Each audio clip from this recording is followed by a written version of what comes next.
नमो वैरिहन्तानं नमो सिद्धानं नमो वैरिहन्ताणं नमो सिद्धाणं नमो वायर्याणं नमो उवच्छयनं नमो आयर्याणं नमो वच्छायाणं नमो लोये सौवसाहुनं नमो लोये सवसाहुणं बोले 1000 श्री नेमिनाथ भगवान की जय 1000 श्री महावीर भगवान की जय परम पूज्याचार्य गुरुवर श्री विराग सागर जी गुरुदेव की जय हिंसामयी जैन धर्म की जय परम पूजाचार्य ब्रह्म सागर महामुनि राज की महामुनि राज की महामुनि राज की। सब कुछ मानव अर्जित करे, बहुत सारा वैभव अर्जित करे, तब भी अंत समय में ये मानव ये महसूस करेगा कि मैं खाली हूं। लगता है कोई चीज की कमी रह गई। सब अर्जित कर लिया, 6 खंड का अधिपति चक्रवर्ती बन लिया, तब भी उसे अंत में यह महसूस हुआ कि मैं अभी खाली हूं। लगता है जो चीज हमें प्राप्त करना चाहिए वो चीज हमें नहीं मिली, और जो चीज हमें मिली है वो चीज अंत समय में संतुष्टि के योग्य नहीं है। 6 खंड का अधिपति, सारे लोग नमस्कार कर रहे हैं उसे, खाने पीने रहने की कोई कमी नहीं है, महलों में रहता है, लेकिन फिर भी उसे कुछ कमी महसूस हुई। तब जाकर के भरत चक्रवर्ती ने तब जाकर के मुनि पद धारण किया और केवल ज्ञान को प्राप्त किया। और जब केवल ज्ञान प्राप्त हो गया तब उन्हें लगा कि हमने वो चीज पाली जिस चीज की कमी थी। कमी है मानव में तो ज्ञान की है, और ज्ञान अगर मिल गया तो दुनिया में उसे कुछ भी ना मिले तो भी वो संतुष्ट है। ज्ञानी कभी भी दुखी नहीं है, अज्ञानी कहीं भी सुखी नहीं है।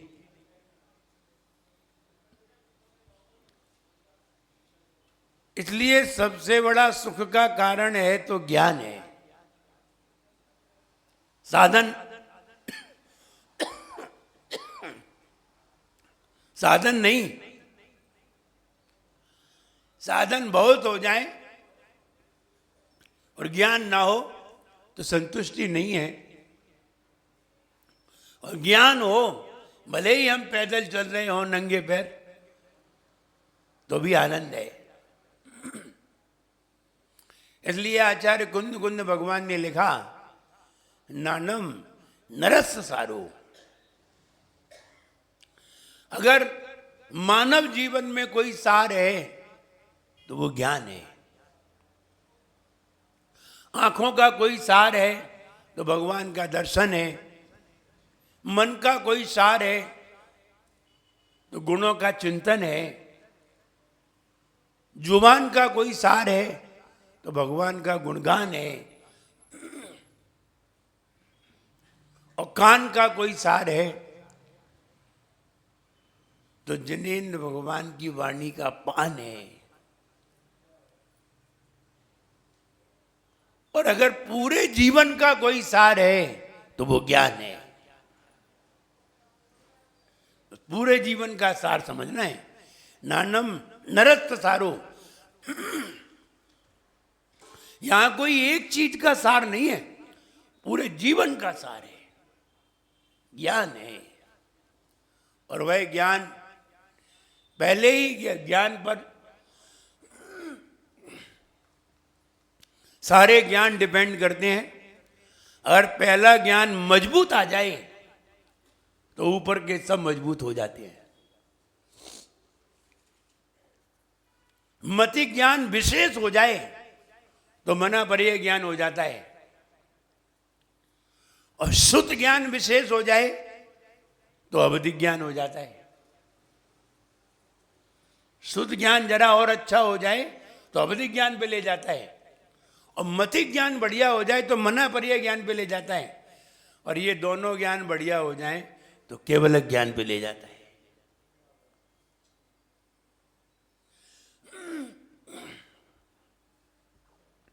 इसलिए सबसे पहला ज्ञान मति ज्ञान। मति ज्ञान की 4 विशेषताएं। सबसे पहले हम कोई वस्तु देखेंगे तो सबसे पहले जो ज्ञान होगा देखने के बाद वो मति ज्ञान होगा। वस्तु का ज्ञान होगा, फिर वस्तु के ऊपर विचार होगा, फिर वस्तु का निर्णय होगा, फिर वो जो तुमने निर्णय कर लिया वो जिंदगी में आप कभी नहीं भूल सकते। फिर आप कुछ भी कर लो, अंत समय तक वो बात तुम्हें याद रहेगी जिसका तुमने निर्णय किया है, और जिसका निर्णय नहीं किया है, सुन के मान लिया है, देख करके मान लिया है, या भूल जाएंगे। जैसे हमने आपको इतनी सारी बातें सुनाई, आपने मेरी बात पे अगर एक भी बात पे निर्णय किया होगा वो याद रहेगी, और तुमने जिसको सुना होगा, तुम कितना भी सुनो, कितना भी पढ़ो, एक भी स्मरण में नहीं रहेगा। स्मरण में वही रहेगा जो तुमने निर्णय किया होगा। वो तुम्हें पक्का स्मरण में रहेगा, उसे याद करने की जरूरत नहीं रहती। याद वो किया जाता है जिसका निर्णय नहीं होता, और जिसका निर्णय होता है वो कभी भूलते नहीं, उसे कभी पढ़ते भी नहीं है, सुनते भी नहीं है। अगर आपने निर्णय कर लिया तो वो तुम्हें याद है। जैसे चाकू हाथ में लीजिए या ब्लेड हाथ में लीजिए, आपने ब्लेड से कहीं आपका कहीं कट लग जाए हाथ में, ब्लेड से हाथ में कट लगने पर ब्लड आ जाए, और अगर ब्लड आया है, आपको तकलीफ हुई है, ये आपका अनुभव है। निर्णय कर लिया आपने कि ब्लेड से कटने पर तकलीफ होती है, ये निर्णय आपका हो गया है। कोई ऐसा नहीं है कि आप बताएंगे किसी को कि हमने ये निर्णय कर लिया है। नहीं नहीं, आपका निर्णय हो गया है। अब दोबारा आपके हाथ में अगर ब्लेड आ जाए तो आप कट लगाने से डरेंगे। इसका मतलब है आप निर्णय कर चुके हैं। आपके हाथ में तेजाब आ जाए और आपका हाथ जल जाए तो आपका निर्णय हो गया है कि तेजाब से जल जाते हैं। कोई भी आपको आकर के कहे कि नहीं जलते हैं तो आप मानने वाले नहीं हैं। देखा निर्णय? निर्णय के आगे सारी दुनिया तुमसे कुछ भी कहे, आपका निर्णय बदल नहीं सकता। कोई नहीं बदल सकता आपका निर्णय। हम आपका निर्णय क्या बदल सकेंगे? भगवान आपका निर्णय नहीं बदल सकते। कोई नहीं बदल सकता। आपका निर्णय आपका है, और आप अपने निर्णय पर ही चलेंगे, किसी दूसरे के निर्णय पर नहीं। बताइए, हमने निर्णय किया है आत्म तत्व को जानने का, हमने निर्णय किया है तत्व को जानने का, हमने निर्णय किया है सत्य को जानने का। मेरा निर्णय तुम्हारे काम का है?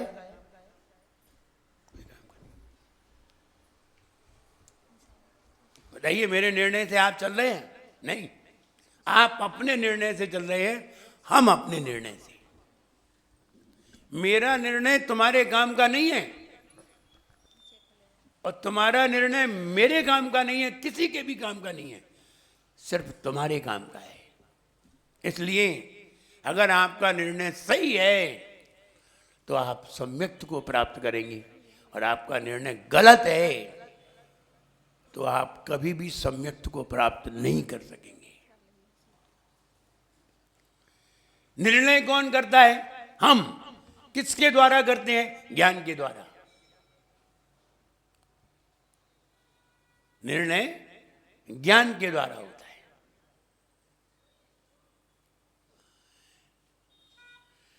तीन प्रकार के आगम होते हैं। एक शब्द आगम होता है, शब्द आगम। एक युक्ति आगम होता है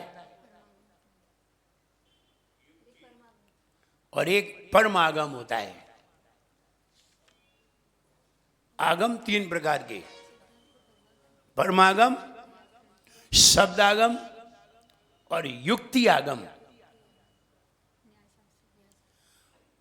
परमागम उसे कहते हैं जो अटल सत्य है, इसको दुनिया में कोई नहीं बदल सकता, जिसे हम आगम की भाषा में सिद्धांत कहते हैं। सिद्धांत को परमागम कहते हैं। लेकिन न्याय शास्त्र को युक्ति आगम कहते हैं और व्याकरण शास्त्र को शब्द आगम कहते हैं। अगर हमें व्याकरण मालूम है और युक्ति मालूम है तो परमागम को आप जान सकते हैं। कई लोगों ने तो परमागम मंदिर का नाम रख लिया। सोनागिर में भी है, कई जगह, भिंड में भी है। तो परमागम मंदिर का नाम रख दिया। अब परमागम का मतलब क्या है? परमागम का मतलब है जो सिद्धांत का विवेचन करे उसे परम आगम कहते हैं।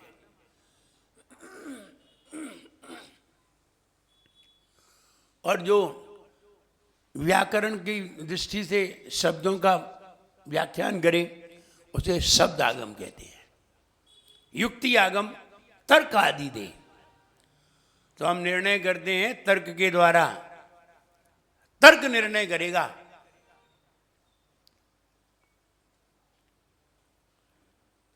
तर्क निर्णय देगा और तर्क से सही तर्क निकल करके आएगा। जैसे कि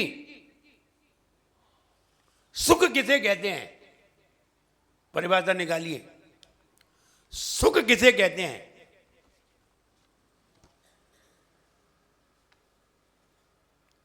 पुण्य किसे कहते हैं? पाप किसे कहते हैं? अब परिभाषा बनाओगे। अब परिभाषा बनाने के बाद तर्क से सही बात होना चाहिए। पुण्य किसे कहते हैं बताइए? कहो पूजन करने को पुण्य कहते हैं, कहो भक्ति करने को पुण्य कहते हैं। फिर पुण्य कहते किसे हैं? इष्ट वस्तु की प्राप्ति को पुण्य कहते हैं। इष्ट वस्तु, इष्ट किसे कहते हैं? जो हम चाहते हैं वैसा ही हमें प्राप्त हो, उसे क्या कहते हैं? पुण्य कहते हैं। इष्ट। अब इष्ट की भी परिभाषा दी है। इष्ट किसे कहते हैं? अब हर व्यक्ति की इष्ट अलग अलग है। एक व्यक्ति को मकान की जरूरत है, वो कहता है कि मकान ही मुझे इष्ट है। एक व्यक्ति कहता है कि हमें रत्नत्रय की प्राप्ति करना है, रत्नत्रय ही हमारे लिए इष्ट है। कोई कहता है केवल ज्ञान हमारे लिए इष्ट है। कोई कहता है मोक्ष हमारे लिए इष्ट है। कोई कहता है एक पुत्र की प्राप्ति हमारे लिए इष्ट है। अब बताइए इष्ट क्या है? इष्ट की परिभाषा बताइए। जो अबाधित हो, किसी से भी बाधित नहीं होता हो, और जो सिद्ध हो उसे इष्ट कहते हैं। इष्ट भी आपका, आपके मन का इष्ट थोड़ी होता है। इष्ट भी तो कोई चीज है। सिद्धत्व को इष्ट कहते हैं। अबाधित, किसी से भी बाधित ना हो। सिद्धत्व किसी से भी बाधित नहीं है। इष्ट अबाधितम सिद्धम, वो अबाधित है और सिद्ध है, इष्ट उसे कहते हैं। जिसे सारे लोग स्वीकार करते हैं उसे इष्ट कहते हैं, जो सभी चाहते हैं उसे इष्ट कहते हैं। ऐसा नहीं है जो कोई नहीं चाहता और वो भी इष्ट है, नहीं। आप ये समझिए, आप अपनी इच्छाओं की पूर्ति के लिए इच्छा करते हैं, ये इष्ट नहीं है। ये तुम्हारे लिए इष्ट हो सकता है, लेकिन ये सबके लिए इष्ट। अब आप बताइए, आपको एक मकान की जरूरत है, आपको एक परिवार की जरूरत है, आपको व्यापार की जरूरत है, मुझे नहीं है, मुझे इसकी जरूरत नहीं है, तो बताइए ये इष्ट है कि नहीं? ये इष्ट नहीं है, ये तुम्हारी इच्छा है। इच्छा को इष्ट नहीं कहते, इच्छा को इष्ट नहीं कहते। अब तर्क दे रहे हैं, बताइए इष्ट कैसे है? इष्ट की परिभाषा में भोजन इष्ट कैसे हो जाएगा? इष्ट की परिभाषा में मकान इष्ट कैसे हो जाएगा? धन इष्ट कैसे हो जाएगा? नहीं होगा। ये तुम्हारी इच्छा है, और इच्छा को इष्ट नहीं कहती। अभी तर्क दिया जा रहा है। अगर आप तर्क देना जानते हैं तो आप सही बात को समझना भी जानते हैं, और आपके पास तर्क नहीं है तो आप बिल्कुल बुद्धू कहे जाएंगे। जो कह देगा आप वही मान लेंगे। तो पुण्य किसे कहते हैं? इष्ट की प्राप्ति को पुण्य कहते हैं, और इष्ट कहते हैं सिद्ध को, सिद्ध भगवान को, सिद्धत्व को इष्ट कहते हैं। जब तक जो सिद्ध प्राप्त करा दे, सिद्धत्व प्राप्त करा दे, उसे पुण्य कहते हैं।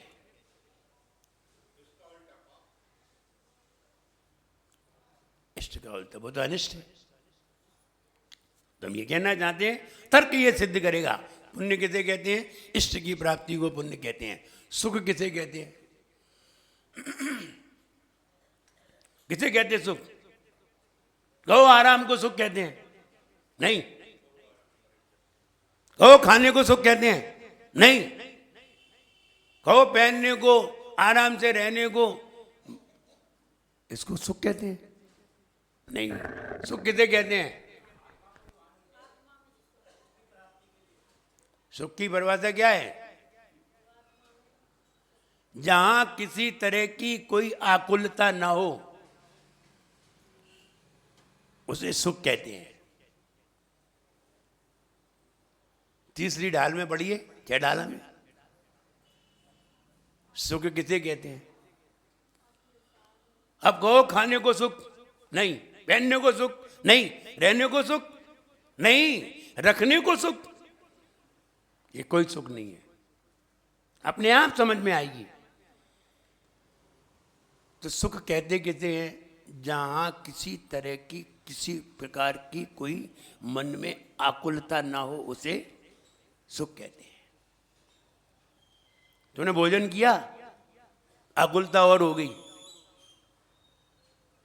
अब काहे की आकुलता हो गई? भोजन करने के बाद आकुलता काहे की है? अब पेट में गैस बनने लगी, जी और आकुलता हो गई। अब और परेशानी खड़ी हो गई। अभी तक तो आराम से थी, अब और व्याधियां आएंगी,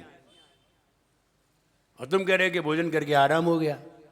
किसने कहा आराम हो गया? सारी परेशानी तो भोजन से ही है। और जितने भी बीमार हैं वे खा खा के ही हैं। उपवास करने वाले बीमार कम होते हैं, खाने वाले ज्यादा होते हैं। तुम 4 टाइम खाओ, जल्दी बीमार हो। 2 टाइम खाओगे, कम बीमार होगे। 1 टाइम खाओगे, बिल्कुल कम बीमार होगे। जब कोई कर्म उदय आ ही जाएगा, वही तुम्हें बीमार कर पाएगा और कोई नहीं कर पाएगा। लेकिन लोगों ने ये ही सुख समझ लिया है।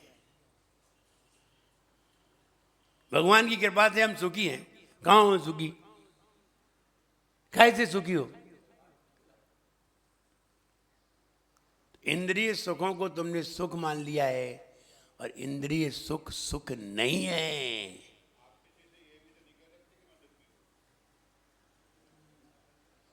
क्यों नहीं कह सकते?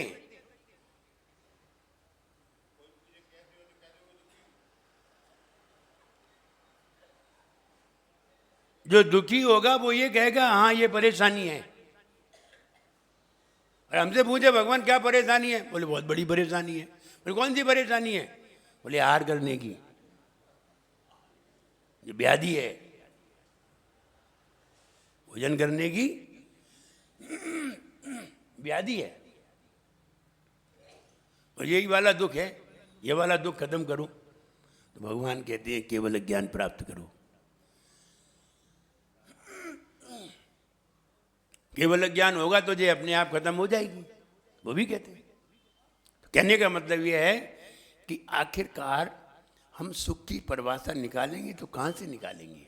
तो कहेंगे इंद्रियों के सुख में सुख नहीं है, आत्मिक आनंद को सुख कहते हैं। आत्मीय आनंद कब आता है? कहो खाने पीने से? नहीं नहीं, खाने पीने से, पहनने से, रखने से, सोने से, आराम करने से, एसी में बैठने से, कार में घूमने से। आत्मिक आनंद कैसे है संतोष भैया? आत्मिक आनंद कैसे है संजय भैया? आत्मा में रमण करने से, ये है आत्मिक आनंद। शांति से बैठो, सब त्याग करके बैठो, तब आत्मीय आनंद है। वो करना नहीं है, वो नहीं करना है, बाकी सब करना है। ऐसे बैठते हैं? कभी नहीं बैठते। आधा घंटे के लिए ऐसे बैठते हैं? कहीं नहीं बैठते। वो आत्मिक आनंद चाहिए ही नहीं। आत्मिक आनंद की जरूरत पड़ेगी तो आत्मिक आनंद जैसा प्रोसेस होगा। इसीलिए कहा है कि बैठ अकेला 2 घड़ी, मन मंदिर में जाया कर। कहा है कि नहीं? बैठ अकेला 2 घड़ी, मन मंदिर में जाया कर। मन मंदिर में जा कर के झाड़ू रोज लगाया कर। बजाने लेकिन हम झाड़ू ही नहीं लगाते। वो कमरे में झाड़ू लगाते, मकान की झाड़ू लगाते हैं, अपने घर के बाहर झाड़ू लगाते हैं, यहाँ झाड़ू नहीं लगाते। हमने क्या क्या किया, कौन सा पुण्य किया, कौन सा पाप किया, कौन सी आलोचना करनी है, कौन सी निंदा करनी है, कौन सी गराह करनी है, ये पता ही नहीं। फिर कहते महाराज बहुत दुखी है। तो कहने का मतलब ये है कि दुख को दुख समझा जाए, इंद्रिय सुख को दुख ही समझा जाए, ये सुख नहीं है। तो कौन ये निर्धारित करेगा? ज्ञान। इसलिए कहा है ज्ञान प्राप्त करो। मति ज्ञान निर्णय कर देगा, सारा निर्णय मति ज्ञान ही करेगा। और हम निर्णय करने में कहीं ना कहीं पीछे हैं, और निर्णय करने में पीछे हैं तो फिर तुम्हारे ज्ञान में भी कमी रहेगी। आप विशेष ज्ञान को प्राप्त नहीं कर सकते। फिर बता रहा हूं, पूजा करना गलत नहीं है, ना स्वाध्याय करना गलत है। गलत तो तब हो जाता है जब हम आत्मिक आनंद से दूर हो जाते हैं, जब ये कोरी क्रियाएं रह जाती हैं। इसलिए ये क्रियाएं करने के बाद आत्मिक आनंद में बैठिए, तब तुम्हें सही सुख की परिभाषा पता चलेगी। तो सुख किसे कहते हैं? जहां किसी प्रकार की बात में आकुलता ना हो, उसे सुख कहते हैं। इंद्रिय सुख आभास हैं, सुख नहीं है। ज्ञान हमें प्राप्त कराते हैं। ज्ञान तर्क देगा, ज्ञान निर्णय देगा, ज्ञान निर्णय करेगा, और ज्ञान ही तुम्हें स्मृति बढ़ाएगा। मति ज्ञान। अब शुद्ध ज्ञान पे चलते हैं। मति ज्ञान यहीं तक है बस। तर्क, निर्णय, स्मरण, यहां तक मति ज्ञान है। ये हाथ में क्या है? माला। आपको इसमें तर्क लगाने की जरूरत पड़ी? नहीं। निर्णय करने की जरूरत पड़ी? नहीं। सीधी बताने की जरूरत पड़ी। ध्यान रहे, इसको देख करके आपको ज्ञान भी हो गया, अवग्रह भी हो गया, तर्क भी हो गया, और निर्णय भी हो गया, और धारणा भी हो गई ये आपको स्मरण है कि ये माला है, पहले का स्मरण है। चारों हो गए आपके एक साथ, लेकिन आपको मालूम नहीं चला कि कब तर्क हो गया, कब आपने निर्णय दे दिया, कब आपकी धारणा हो गई, ये आपको मालूम नहीं है, लेकिन चारों हो गए। क्योंकि आपको पहले से मालूम है, और पहले से मालूम नहीं होती तो फिर इसमें तर्क भी होता, फिर इसमें निर्णय भी होता, फिर इसमें धारणा भी होती। कोई अज्ञात वस्तु हमारे हाथ में आ जाए तो फिर आपके अंदर सब होंगे, ज्ञान भी होगा, तर्क भी होगा, निर्णय भी होगा, बाद में धारणा होगी। धारणा निर्णय के बाद होती है, और जिसका निर्णय नहीं होता है उसकी धारणा नहीं होती। जैसे कि हमने आपको 100 बातें बताई, लेकिन आपको 2 बातें याद क्यों नहीं?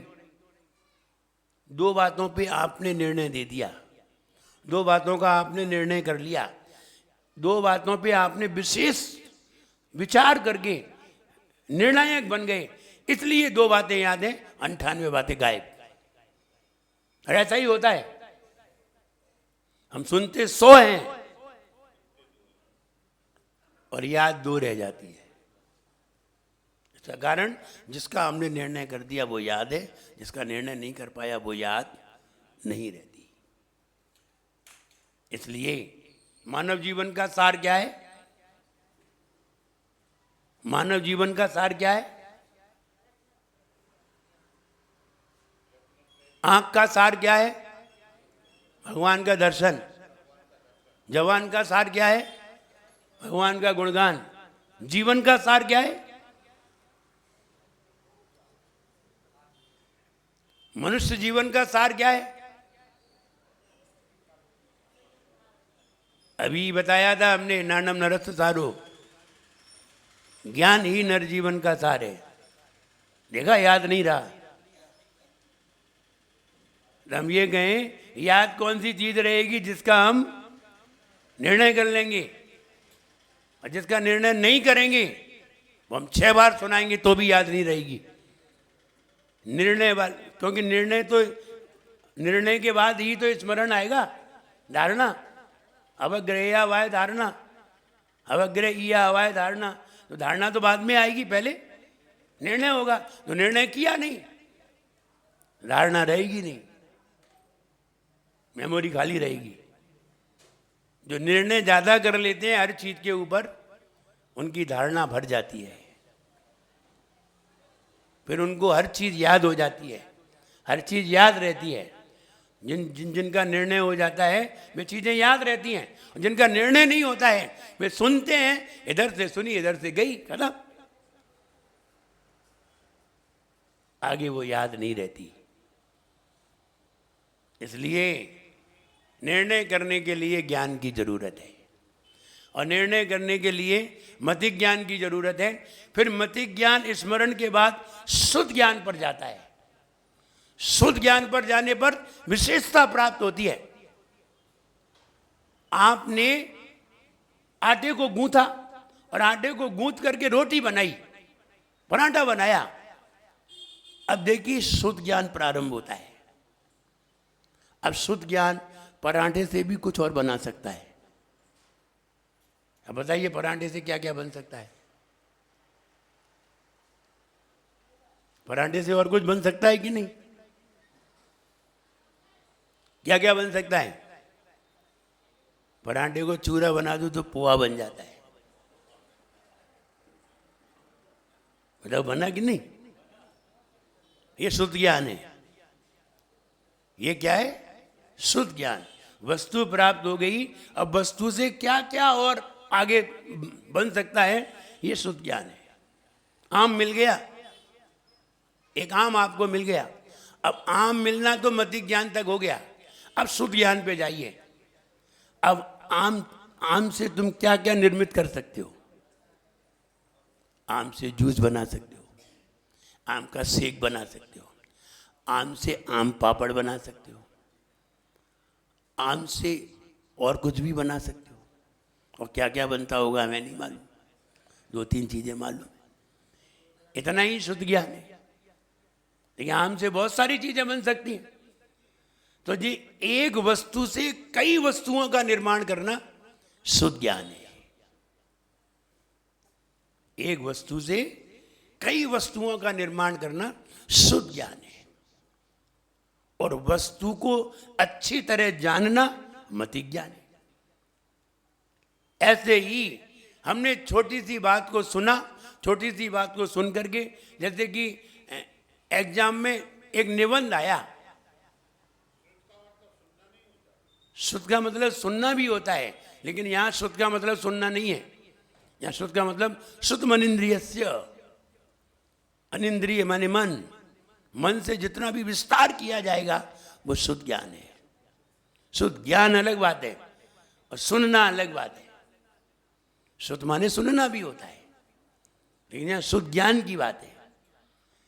तो जो विस्तार किया जाता है वो शुद्ध ज्ञान है। विस्तार, एक वस्तु को और ज्यादा एक्सप्रेस किया जाए, एक्सप्लेन किया जाए, विस्तार किया जाए, ये शुद्ध ज्ञान है। एक ही चीज से क्या क्या निर्मित हो सकता है, इसकी क्या क्या विशेषताएं हो सकती हैं, इससे क्या क्या प्राप्ति हो सकती हैं, ये सब क्या है? शुद्ध ज्ञान है। इसलिए शुद्ध ज्ञान विशेष है। शुद्ध ज्ञान विस्तार है। जैसे कि निबंध का एक टाइटल मिला, लिखिए हरित क्रांति, हरित क्रांति के ऊपर लिखिए। अब हरित क्रांति तो एक छोटा सा टाइटल है, लेकिन जब लिखा जाएगा तो 10 पेज में, 20 पेज में उसका विस्तार किया जाएगा।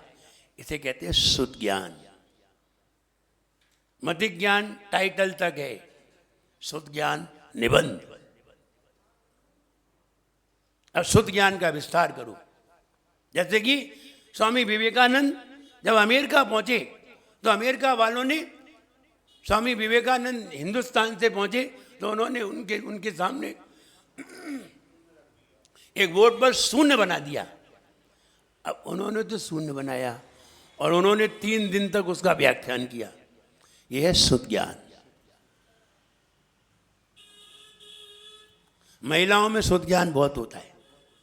एक जरा सी बात तो कह दो, इतनी बड़ी बना दो। इतनी सी बात को बात का बतंगड़ बना दे वो।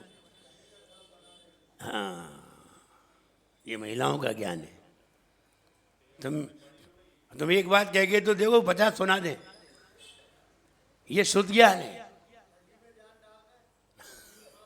ये कौन सा ज्ञान है जी? शुद्ध ज्ञान। इतनी सी कही थी।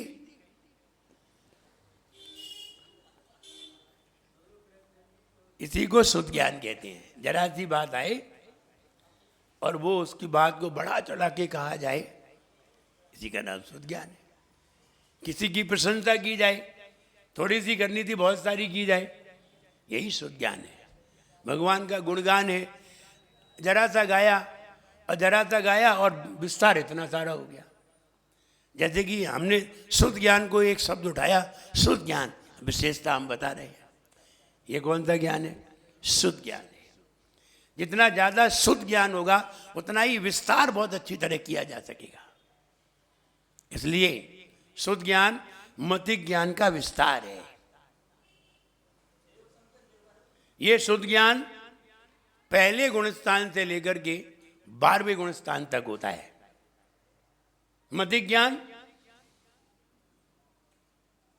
कुमति ज्ञान पहले गुणस्थान से 3रे गुणस्थान तक होता है, कुमति ज्ञान। और कुशुद्ध ज्ञान पहले से 3रे तक होता है। मति ज्ञान और शुद्ध ज्ञान 4थे गुणस्थान से 12वें गुणस्थान तक होता है। ये मति ज्ञान होता है और सम्यक दर्शन वाला। मति ज्ञान और शुद्ध ज्ञान 4थे गुणस्थान से 12वें गुणस्थान तक, और कुमति कुशुद्ध ज्ञान पहले गुणस्थान से 3रे गुणस्थान तक। कुअवधि ज्ञान पहले गुणस्थान से 3रे गुणस्थान तक। अवधि ज्ञान 4थे गुणस्थान से 12वें गुणस्थान तक। मना परिय ज्ञान 6वें गुणस्थान से 12वें गुण स्थान तक। चौथे गुण स्थान में मना पर ज्ञान नहीं होता, मुनि महाराज को होता है। छठवें गुण स्थान से 12वें गुण स्थान तक, और केवल ज्ञान 13वें गुण स्थान में और 14वें गुण स्थान में। ये पांचों ज्ञान अलग अलग होते हैं। गुमति ज्ञान सबको होता है, सब सारे मिथ्या दृष्टियों को, 1 इंद्रिय 2 इंद्रिय 3 इंद्रिय 4 इंद्रिय, पंचेंद्रिय संगी, पंचेंद्रिय संगी, नारकी, देव, मनुष्य, त्रियंत, सबको होता है कुमति ज्ञान। और मति ज्ञान सम्यक दृष्टि से लेकर के मुनिराजों तक होता है। सम्यक दृष्टि श्रावक, देशव्रती और मुनिराज, इनको होता है मति ज्ञान और शुद्ध ज्ञान, सही ज्ञान होता है। और केवल ज्ञान तो सबको ही होता है। मना पर यह ज्ञान कोई मुनि महाराज को हुआ करता है, वो भी चतुर्थ काल में हुआ करता है। अवधि ज्ञान पंचम काल में भी होता है, चौथे काल में भी होता है। तो कहने का मतलब ये है शुद्ध ज्ञान। शुद्ध ज्ञान का मतलब है मति ज्ञान का विस्तार, मति ज्ञान को विशेष तरीके से और आगे बढ़ाते जाना शुद्ध ज्ञान है। ये शुद्ध ज्ञान केवल ज्ञान के बराबर होता है। शुद्ध ज्ञान और केवल ज्ञान में कोई अंतर नहीं होता। अंतर सिर्फ इतना है कि शुद्ध ज्ञान परोक्ष है और केवल ज्ञान प्रत्यक्ष है। जितना केवल ज्ञान जानता है उतना ही शुद्ध ज्ञान जानता है।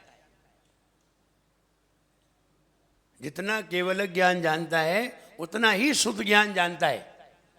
बस अंतर इतना है, ये परोक्ष है और वो प्रत्यक्ष है, वो डायरेक्ट है, आत्मा से जानते हैं। और ये इंद्रिय और मन से जानते हैं। ये मन से जानता है, वो आत्मा से। बस इतना ही अंतर है, दोनों है बराबर। जितना भगवान जानते हैं उतना ही हम जानते हैं। ऐसा नहीं है भगवान से कम जानते हैं, उतना ही भगवान जानते हैं। लेकिन हम मन से जानते हैं और वे आत्मा से, ये अंतर है। इसलिए शुद्ध ज्ञान सबको प्राप्त करना चाहिए। कोई बच्चे होते हैं ना, जो एक बात बता दो बस उतना ही जानते हैं, इससे ज़्यादा नहीं जानते। और कोई बच्चे होते हैं, वो जरा सी बात बताओ तो वो उसके आगे की भी जान लेते हैं। ये शुद्ध ज्ञान है। जैसे जैसे बढ़ेगा ज्ञान, अंतर इतना है, एक कुश्रुत होता है, एक शुद्ध ज्ञान होता है। शुद्ध ज्ञान सम्यक रूप है और जो सम्यक रूप नहीं है वो सब कुछ शुद्ध ज्ञान है। जैसे वैज्ञानिकों ने अर्जित किया, कंप्यूटर अर्जित किया, नेटवर्क बनाया, 4G 5G बनाई, मोबाइल बनाया, ये कौन सा ज्ञान है? ये कुछ शुद्ध ज्ञान है। ये शुद्ध ज्ञान नहीं है। कौन सा ज्ञान है? कुछ शुद्ध ज्ञान है। और आज की पीढ़ी ऐसी बेवकूफ है, उन वैज्ञानिकों को बहुत कुछ मानती है। और साहब विज्ञान ने ये बनाया। कौन सा ज्ञान है? ज्ञान कौन सा है? कुछ शुद्ध। इसका आत्मा से कोई संबंध नहीं है। इसका सम्यक दर्शन ज्ञान चारित्र से कोई संबंध नहीं है। आत्मानंद से कोई संबंध नहीं है। कौन सा ज्ञान है? कुछ शुद्ध ज्ञान। और आज की पीढ़ी उसकी बहुत प्रशंसा करती है। वो कितनी बेवकूफ है। जिस दिन ये शास्त्रों को पढ़ेगी ना, और जिस दिन आत्मिक ज्ञान प्राप्त करेगी, कहने लगी सब बेकार है। लेकिन अब आत्मिक ज्ञान तो हुआ नहीं, तो जब तक आत्मिक ज्ञान नहीं हुआ है तब तक वही बहुत अच्छा है, उन्हीं के लिए अच्छा है। लोग कहते हैं हाँ साहब वैज्ञानिक बहुत होशियार हैं, और हम लोग कहते हैं वैज्ञानिक बेवकूफ है। हम ये कह देते हैं। और फिर अरे साहब वैज्ञानिक, क्या वैज्ञानिक, रिसर्च ही तो कर रहे हैं, एटम पे रिसर्च ही तो कर रहे हैं, और क्या कर रहे हैं? लेकिन जैन दर्शन तुम जितनी भी रिसर्च कर रहे हो वे बहुत पहले उसकी रिसर्च हो चुकी है। तुम आप कर रहे हो, बहुत पहले कर चुके हैं। तुम अब मोबाइल से बात करके वहां से बात करते हो। पढ़ो जरा महाभारत। संजय यहीं से बैठ करके सब बताते थे कि अर्जुन क्या कर रहे हैं।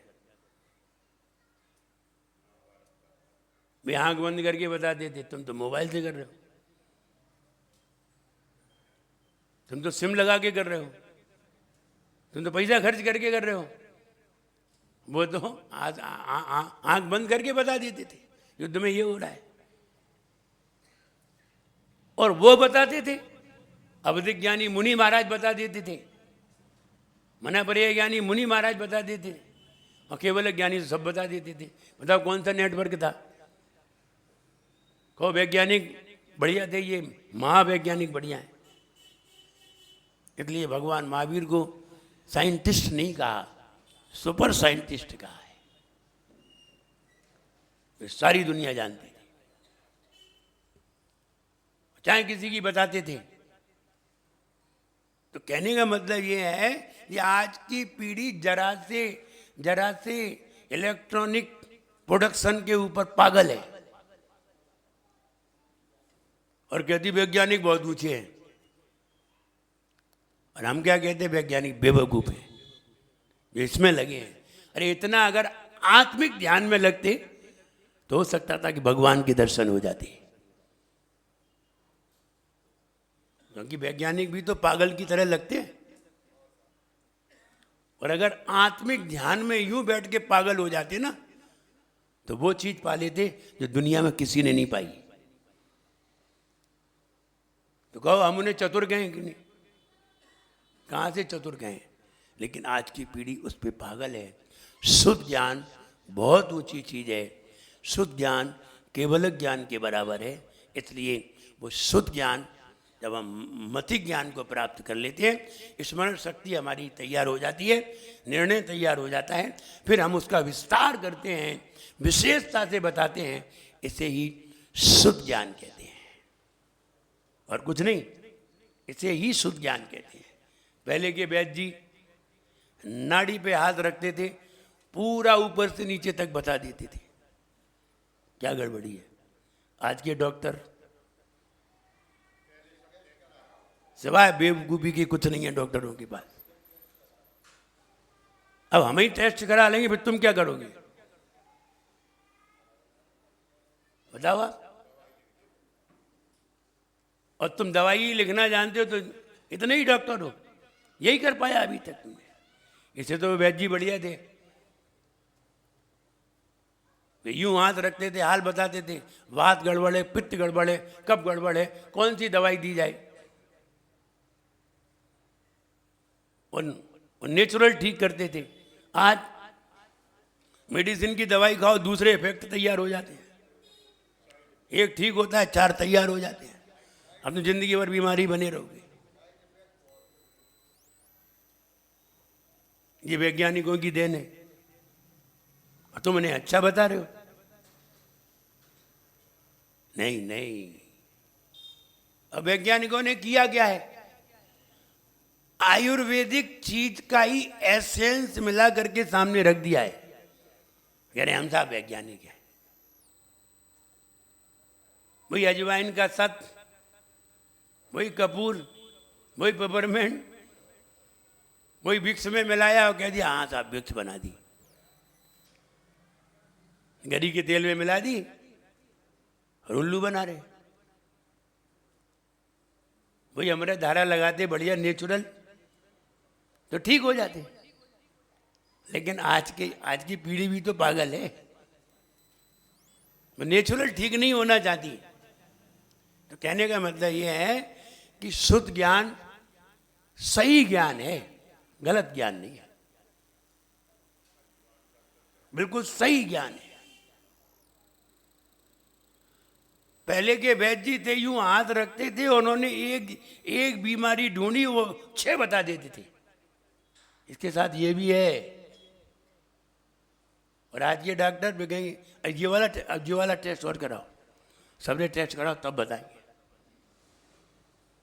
तो कहने का मतलब ये है शुद्ध ज्ञान प्राप्त करिए, ये सही दिशा का ज्ञान देता है। मति ज्ञान अगर सही है तो शुद्ध ज्ञान तुम्हें सही दिशा पे ले जाएगा, और मति ज्ञान गलत हो गया, अब तुम शुद्ध ज्ञान को सही नहीं कर सकते। मति ज्ञान ही गलत हो गया है, इसलिए मति ज्ञान को बिल्कुल सही ले जाइए, सही तर्क दीजिए, सही निर्णय कीजिए और सही धारणा बनाइए, फिर देखिए आपका शुद्ध ज्ञान कैसे आगे बढ़ता है। और शुद्ध ज्ञान का मतलब ही है एक जरा सी बात को अच्छी तरह विस्तार करना सही ढंग से, शुद्ध ज्ञान है। और तर्क देगा, तर्क भी शुद्ध ज्ञान ही देगा, तर्क भी मति ज्ञान में ही उत्पन्न हो जाएगा, सारे तर्क वहीं खड़े हो जाएंगे। जैसे कि भगवान की पूजन से सम्यक दर्शन होता है, सिद्ध करो, कैसे होता है? भगवान की पूजन से सम्यक दर्शन होता है, सही है, अब आप सिद्ध करिए। पूजन तो बहुत करते हैं, सम्यक दर्शन पता नहीं है। कहा यही है, जनेर भक्तिर जनेर भक्ति जनेर भक्तिर दिने दिने सम्यक तुमेव संसार वारणम मोक्ष कारणम, यही कहा है। जिनेन्द्र भगवान की भक्ति से सम्यक दर्शन होता है। या तो आपकी भक्ति गलत है या फिर परिभाषा गलत है। किसको गलत कहते हैं? या तो परिभाषा को गलत कहें, जो आचार्य मागनंदी आचार्य ने लिखा है, जिने भक्तिर जिने भक्तिर जिने भक्तिर दिने दिने सम्यक तुमेव संसार वारणम मोक्ष कारणम, यही संसार में सम्यक्त्व का कारण है। सम्यक तुमेव संसार वारणम मोक्ष कारणम, यही संसार से निवारण का कारण है। जनेर भक्तिर जनेर भक्तिर जनेर भक्तिर दिने दिने। अब बताइए, आप तो रोज पूजन करते हैं, या तो आपकी पूजन गलत है या फिर ये कथन गलत है। किसको गलत कह दें? सही लाइन पे आ जाइए। तर्क ये दे देगा, तर्क ने हाल कह दिया, कौन गलत है? हाल निर्णय दे दिया उसने, तर्क ने। तो ये तर्क आना चाहिए तुम्हें कि गलत कौन है, हम गलत हैं। सही लाइन पे आइए। जब आप अपने आप को गलत स्वीकार कर लेंगे तो फिर सही लाइन पे आने का प्रयास भी करेंगे। यही शुद्ध ज्ञान है। अब शुद्ध ज्ञान तुम्हें सही लाइन पे ले आएगा। ये मति ज्ञान तुम्हें निर्णय करा देगा कि तुम गलत हो। अपनी गलती को मानिए, वरना आपको सम्यक दर्शन क्यों नहीं हुआ अभी तक? क्या मालूम हमें सम्यक दर्शन हो गया हो? हाँ, बिल्कुल सही बात है।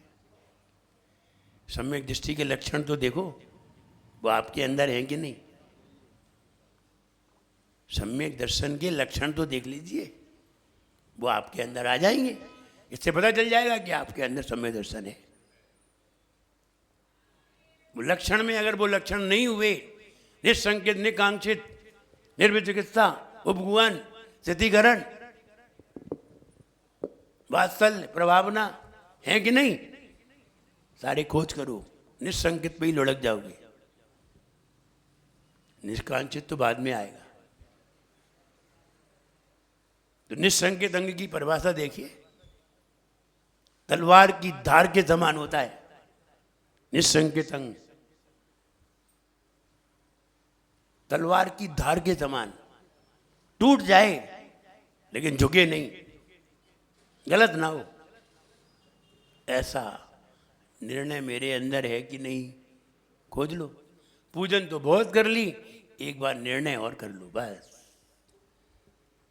हो सकता है ये निर्णय तुम्हारे बहुत काम आए। इसलिए निसंकेत अंग की परिभाषा मालूम है? नहीं मालूम है? इदमेव दृश्यमेव, मालूम है? परिभाषा पढ़ो, ऐसा ही है। यही है, अन्यथा नहीं है। ऐसा दृढ़ होना, निसंकित अंग है। ऐसे ही नहीं हो जाता निसंकित अंग। जिसके पास सिद्धांत होता है, निर्णय होता है, अनेकांत होता है, स्यादवाद होता है, वो निसंकित होता है। ना अभी अनेकांत मालूम, ना स्यादवाद मालूम, ना सिद्धांत, और पहुंचे निसंकित अंग पे, चाहे जब लुढ़क जाओगे। इसलिए निर्णय निसंकित अंग पैदा कर देगा। इसलिए निर्णय करिए, पुरुषार्थ करिए, मतिक ज्ञान के बाद विस्तार करते हुए शुद्ध ज्ञान पर पहुंचिए। शुद्ध ज्ञान पे पहुंचोगे और शुद्ध ज्ञान तुम्हारा विशेष हुआ तो अवधिक ज्ञान पे पहुंच जाओगे।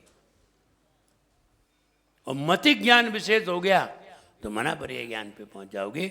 दूसरे के मन की बात तुम जान जाओगे। और अवधिक ज्ञान हुआ तो सबके कर्मों की बात समझ जाओगे कि ये भविष्य में क्या होगा, क्या करेगा, क्या नहीं करेगा, क्या करके आया है, सब पता चल जाएगा। और उसके बाद फिर केवल ज्ञान रह जाएगा, फिर वो भी मिलेगा। एक मतिक ज्ञान सही हो गया, वो तुम्हें पांचों ज्ञान दिलाएगा। शुद्ध ज्ञान भी, अवधिक ज्ञान भी, मना पर्याय ज्ञान भी, केवल ज्ञान भी। एक मतिक ज्ञान सही हो गया तो। इसलिए मतिक ज्ञान को सुधारिए, मति को सुधारिए। और मति सुधरेगी किसी शास्त्र को पढ़ करके। जिसने अपनी मति सुधारी है और जिसने केवल ज्ञान को प्राप्त किया है और जिसने केवल ज्ञान से प्राप्त करके अपनी मति सुधारी है, उन्होंने ये शास्त्र लिखे हैं। इसी को पढ़ करके तुम्हारी मति सुधरेगी, वैज्ञानिकों को पढ़ करके नहीं। वे तो बेवकूफ हैं। कितनी हिम्मत से कह रहे हैं हम कि वैज्ञानिक बेवकूफ है। और किसी को आके हमसे पूछना है तो हम बता दें कि कैसे है। इसलिए ये शास्त्रों को पढ़ने से ही मति सुधरेगी। इसलिए इनको पढ़िए, अध्ययन करिए, इनको बेकार मत समझिए। लोग कहते हैं वे तो पढ़े रहते हैं, इनका कोई उपयोग नहीं है। उपयोग तो तुम्हें ही करना है, किसी और किसी को थोड़ी करना है। करना किसे है भाई? शास्त्र मंदिर में तो पढ़ेगा कौन? आप ही पढ़ेंगे। इसलिए घर पे शास्त्र होना चाहिए। हर व्यक्ति के घर पर शास्त्र रहना चाहिए। हर व्यक्ति के घर पर जिनवाणी नहीं, शास्त्र रहना चाहिए। है सबके घर पर कि नहीं? शास्त्र घर पर रहना चाहिए, वरना आपकी दीपावली नहीं मनेगी। इसलिए हम ये कहें, शास्त्रों का अवलोकन करिए, पढ़िए, 1 घंटे का समय निकालिए जिंदगी में। सुबह निकालिए, शाम को निकालिए, 1-1 घंटे का समय, और शास्त्रों को पढ़ करके अपने जीवन को आनंदित बनाइए। आज शुद्ध ज्ञान जाना, कल अवधि, मना पर्याय और केवल ज्ञान तीनों एक साथ होंगे। कल तो दीपावली, कल दीपावली की बात है। कल दीपावली को हम बिल्कुल सही तरीके से समझाएंगे, इस तरह से पूजन करना है। और अगर आपने नहीं समझ पाई तो फिर आप कभी भी दीपावली की सही तरह से पूजन नहीं कर सकते। कल हम अच्छी तरह समझा देंगे। किताब लेकर के आना, किताब लेकर के आना, जिससे कि कोई गलती ना हो जाए। किताब लेकर के आना, निशान लगा लेना, अब ये करना है, ये करना है, जिससे कि आप कल उसे अच्छी तरह समझ सकें। जय बोलिए महावीर भगवान की। 2 मिनट देखिए, भक्ता मर